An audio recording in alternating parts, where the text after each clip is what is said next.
नमस्कार दोस्तों, मैं हूं सचिन और एडू सचिन में आपका बहुत बहुत स्वागत है। आज हम बात करने वाले हैं करंट अफेयर्स के एक ऐसे टॉपिक पर जो अक्सर स्टूडेंट्स को थोड़ा मुश्किल लगता है, निधन समाचार। लेकिन चिंता मत कीजिए, आज हम इसे डिकोड करेंगे और देखेंगे कि यहाँ से पक्के नंबर कैसे निकाले जाते हैं। हम सब जानते हैं, करंट अफेयर्स पढ़ते वक्त इतने सारे नाम, इतनी सारी हस्तियां याद रखना कितना मुश्किल हो जाता है ना। कंफ्यूजन भी होता है। पर क्या हो, अगर मैं कहूं कि एक तरीका है, एक फ्रेमवर्क है जिससे ये सारे नाम आपको ना सिर्फ याद रहेंगे बल्कि एग्जाम में गारंटीड मार्क्स भी दिलाएंगे। चलिए आज वही फ्रेमवर्क बनाते हैं। तो चलिए शुरू करते हैं। सबसे पहले हम बात करेंगे कला और संस्कृति यानी आर्ट्स एंड कल्चर की दुनिया से जुड़े उन दिग्गजों की जिनके बारे में एग्जाम्स में सवाल बनना लगभग तय होता है, खासकर वो जिन्हें बड़े राष्ट्रीय पुरस्कार मिले हों।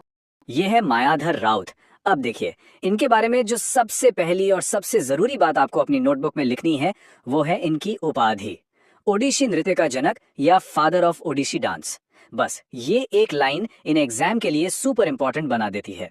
तो देखिए, किसी भी हस्ती के बारे में पढ़ते वक्त हमें जानकारी को ऐसे ही तोड़ना है। चार चीजें। पहला, कलाकार का नाम मायाधर राउत। दूसरा, उनकी कला ओडिसी नृत्य। तीसरा, उनका राज्य ओडिशा। और चौथा, जो सबसे जरूरी है, उनका मुख्य तथ्य या उपाधि ओडिसी नृत्य के जनक। एग्जामिनर इन्हीं चार पॉइंट्स के इर्द गिर्द सवाल बनाता है।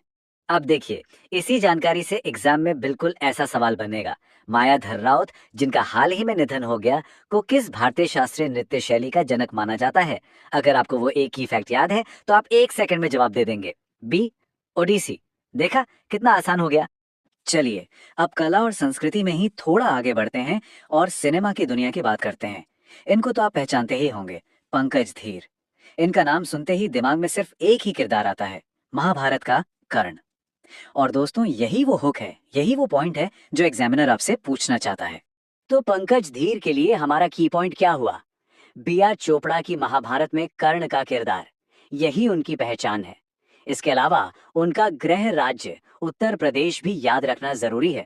कभी कभी मैच द फॉलोइंग में ऐसे सवाल आ जाते हैं। फिर से एक प्रैक्टिस क्वेश्चन देखते हैं। पंकज धीर को महाकाव्य टेलीविजन श्रृंखला महाभारत में किस पात्र के चित्रण के लिए व्यापक रूप से पहचाना गया था? जाहिर सी बात है, इसका जवाब है डी, कर्ण। ये सवाल बस ये पक्का करने के लिए है कि आपको उनकी सबसे बड़ी पहचान याद है।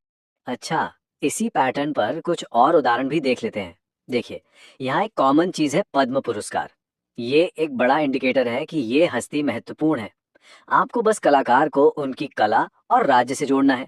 जैसे सूर्यमुखी देवी मतलब मणिपुरी डांस मणिपुर से, कनक रेले मतलब मोहिनीअट्टम केरला से, और सुक्री बोमगोड़ा एक लोक गायिका कर्नाटक से। बस इतना ही।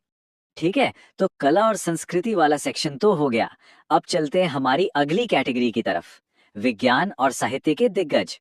ये वो लोग हैं जो हमारे देश की तरक्की की नींव रखते हैं और इसीलिए एग्जामिनर के भी फेवरेट होते हैं।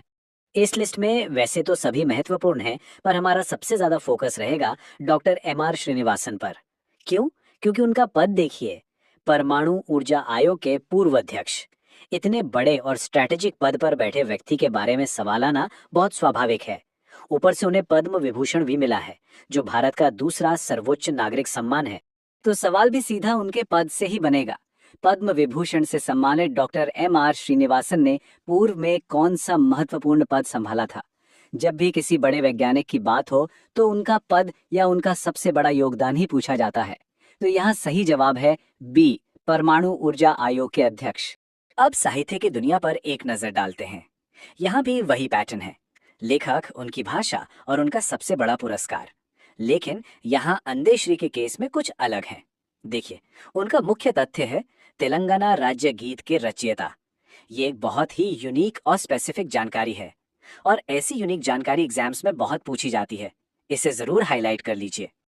चलिए अब आते हैं हमारी आखिरी कैटेगरी पर, जो है राजनीतिक क्षेत्र। यहाँ पर हमें थोड़ा सा स्मार्ट होना पड़ेगा। हमें राष्ट्रीय और अंतर्राष्ट्रीय यानी नेशनल और इंटरनेशनल पॉलिटिकल फिगर्स के बीच फर्क समझना होगा, क्योंकि दोनों से पूछे जाने वाले सवालों का नेचर अलग होता है। यहाँ आप देख सकते हैं, एक तरफ भारतीय राजनेता हैं और दूसरी तरफ वैश्विक नेता। अब याद रखने का तरीका क्या है? भारतीय राजनेताओं के लिए उनका राज्य, उनकी पार्टी और वो किस पद पर रहे, जैसे मुख्यमंत्री या राज्यपाल, ये सब जरूरी है।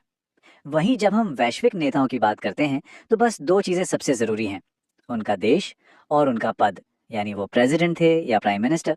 भारतीय राजनेताओं की इस लिस्ट में सत्यपाल मलिक का केस बहुत इंटरेस्टिंग है। क्यों? क्योंकि वो एक नहीं बल्कि कई राज्यों के राज्यपाल रहे, जम्मू कश्मीर, गोवा, मेघालय। जब भी कोई व्यक्ति एक से ज्यादा महत्वपूर्ण पदों पर रहता है तो वो परीक्षा के लिए एक बहुत अच्छा सवाल बन जाता है। और देखिए, सवाल भी वैसा ही बना है। ये सिवाय या एक्सेप्ट वाले सवाल बहुत ट्रिकी होते हैं। सत्यपाल मलिक ने निम्नलिखित सभी राज्यों के राज्यपाल के रूप में कार्य किया, सिवाय। हमने पिछली स्लाइड में देखा था कि वो जम्मू कश्मीर, गोवा और मेघालय के राज्यपाल थे। इसका मतलब जवाब है डी, पंजाब। अब आते हैं वैश्विक नेताओं पर। इस लिस्ट में एक नाम है जो सबसे अलग चमकता है, वो है जॉर्ज मुजिका। देश उरुग्वे, पद पूर्व राष्ट्रपति। लेकिन उनका जो की फैक्ट है वो उन्हें सबसे यादगार बनाता है, सबसे गरीब राष्ट्रपति। ये उपाधि ही अपने आप में एक सवाल है। और किसी व्यक्ति को याद रखने का सबसे अच्छा तरीका होता है उनके विचार या दर्शन को समझना। जोस मुजिका से जुड़ी ये बात कि एक आदमी गरीब नहीं है अगर वो अपनी पसंद का काम करके जी सकता है, ये न सिर्फ एक कोट है बल्कि ये बताता है कि वो क्यों सबसे गरीब राष्ट्रपति कहलाए। इससे वो हमें हमेशा के लिए याद रह जाते हैं। तो दोस्तों, हमने कला, विज्ञान और राजनीति, अलग अलग क्षेत्रों के कई महत्वपूर्ण लोगों के बारे में बात की। लेकिन सबसे जरूरी बात ये नहीं है कि हमने किसके बारे में बात की। सबसे जरूरी बात यह है कि इस पूरे डिस्कशन में हमने अनजाने में एक फ्रेमवर्क, एक ढांचा तैयार कर लिया है। एक ऐसा तरीका जिसे आप किसी भी महत्वपूर्ण व्यक्ति के बारे में पढ़ने के लिए इस्तेमाल कर सकते हैं। और ये है वो फ्रेमवर्क, आपकी सफलता की कुंजी, बस 4 आसान स्टेप्स में। स्टेप 1, सबसे पहले पहचानिए कि वो व्यक्ति किस फील्ड से हैं, कला, विज्ञान या राजनीति। स्टेप 2, उनकी सबसे बड़ी उपलब्धि क्या है, कोई अवार्ड, कोई पद, कोई खास उपाधि। स्टेप 3, उनका लोकेशन क्या है, अगर भारतीय हैं तो राज्य, विदेशी हैं तो देश। और स्टेप 4, ये सबसे जरूरी है, जो भी पढ़ा है उससे खुद एक सवाल बनाने की कोशिश कीजिए। इससे आपका रिवीजन भी होगा और कॉन्सेप्ट भी क्लियर होगा। और इस पूरे विश्लेषण का निचोड़ बस एक लाइन में है, हमें सिर्फ नाम रटने नहीं है, हमें उनके पीछे का संदर्भ, उनका महत्व समझना है। जब आप ये समझ जाएंगे कि कोई व्यक्ति महत्वपूर्ण क्यों है तो उससे जुड़े फैक्ट्स आपको अपने आप याद हो जाएंगे। तो पूरी कहानी आके इस एक नंबर पर रुकती है, 4। सिर्फ ये 4 स्टेप का सरल फ्रेमवर्क आपको करंट अफेयर्स के इस टॉपिक में मास्टर बना सकता है। ये इतना आसान है। और अब जाने से पहले आपके लिए एक सवाल। ये जो फ्रेमवर्क हमने आज सीखा, क्या आप इसे सिर्फ निधन समाचार तक ही सीमित रखेंगे?